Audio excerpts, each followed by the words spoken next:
Hey guys, Ricardo here and welcome to another blog tech tips. Of course guys, it's a quick one, and the question in this one is which port is to be used to charge your MacBook. Could be a MacBook Pro, MacBook Air, or MacBook Neo. Now usually there's two USB Type-C ports, and for example if your device were to go dead, this recently went dead, but if you're using the wrong port it can cause issues as the device will not charge if you're using the wrong port.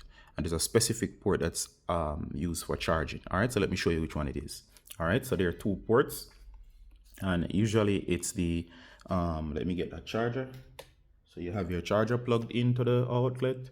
The right port, there's which one? Normally you just plug them in whichever, not knowing which one to use. Actually the right one is the first port. So if you plug the first port, plug in the first port, sorry about that, you'll notice the device made a sound. All right, so you heard the sound, and every time if you were to remove it and place it back in, notice the sound again. All right, that indicates that this is the port that's dedicated to charging. So when you want to charge especially MacBook Pro, this is the port to use.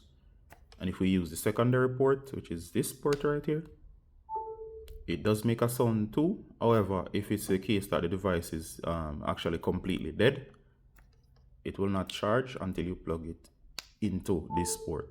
So this is the dedicated port, which is the first one. So if you find that your device is at 0, not charging, and you plug it into any port, this is the recommended port. And then of course the device will start charging up. This one was completely drained recently, and as you can see here, it doesn't really have much battery. So use the first main port over here, use the recommended charger, and it should start charging again. Hope that was useful guys. See you in the next one. Bye.